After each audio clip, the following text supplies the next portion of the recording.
Exams are right around the corner, you've fallen behind on your revision and you feel like there is no way that you can ever catch up.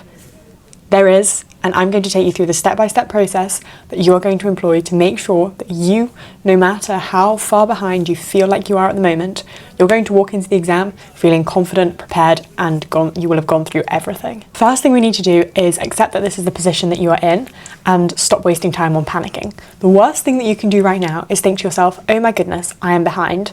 So therefore I am stressed about being behind, so therefore the stress of me feeling like I am behind means I'm not going to do any actual work because I'm too busy stressing and feeling like I'm behind, which is making you get even more behind, and you can see how the cycle just continues. We're going to put a stop to that right now. You're going to tell yourself, okay, I know that in this subject I am not where I want to be. I am behind, I've got to put some work in, and just having that bit of acceptance gives you the motivation, the discipline that you're going to need to see the rest of this through. You need to be ruthlessly prioritizing how you are revising. And we're going to start by cutting out those tasks that are not directly helpful. They can be very, very helpful if you have months and months to revise, but you don't. So we don't want to be making any more notes. You don't want to be going through flashcard sets that you've not even tried learning. Those things are going to take up your time. And while they're beneficial things to do if you have plenty of time, if you don't, they are not the things that are going to lead to the biggest gains in exams, so we're not going to focus on them. Instead, you're going to switch your focus to active recall.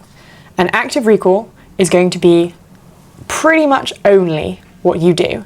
Now, active recall takes a lot of different forms, and some people think, oh, it's only flashcards. No. The Feynman technique, blurting, writing everything down on a mind map, doing past paper questions, they are all forms of active recall. Now, if you're thinking to yourself, I am starting from basically nothing, I do not remember anything. That is a difficult position to be in, this close to exams, but what you want to be doing is focusing in on content initially. If you're not in that position, you don't need to be wasting time getting content into your head because you already know it. If you are, the best thing I can recommend is finding videos where people teach it to you.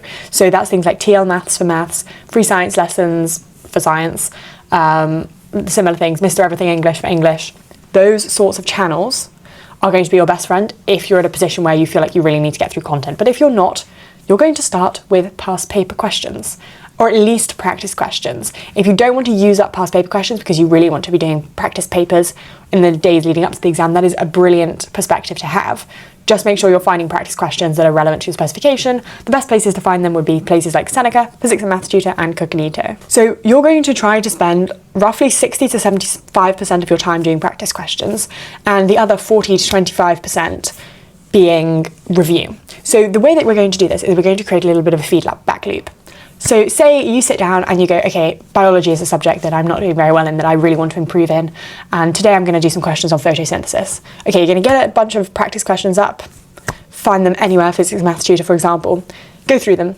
As soon as you get something wrong, you're going to have a look, what was it that you got it wrong for? Like, what was the reason? That makes pretty much no English sense, but you know what I'm getting at.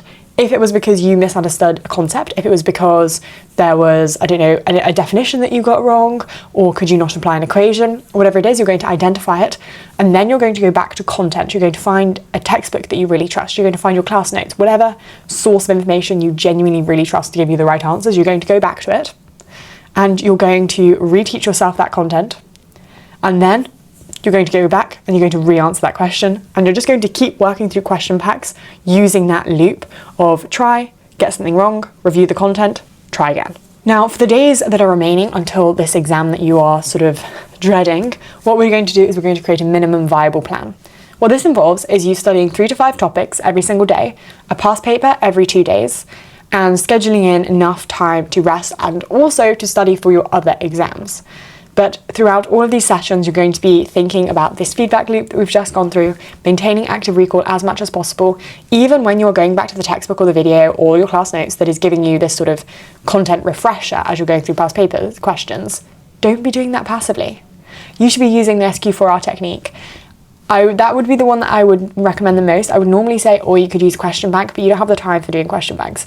I know SQ4R feels like it's a bit of a time waster, but the worst thing that you could be doing is having to constantly go back and recheck the same content, because when you go back to a textbook or your video or your class notes, it's not actually getting in your head because all you're doing is, your eyes speedily reading over it. That is not helpful for you. You need to be utilising the best study techniques possible, and that involves past paper questions, going back to content, and when you're looking at the content, even if you read through the content and then you spend 5 minutes blurting out everything, just anything that means that you're directly using active recall as soon as you have read through that content is going to be what you need. Even if you are behind, it is not too late to start doing well. You just have to start working smart from right now. And I really hope this video has helped you to be able to do that. If you have any questions or you want me to talk about specific subjects, do let me know in the comments, and I'll see you in the next video.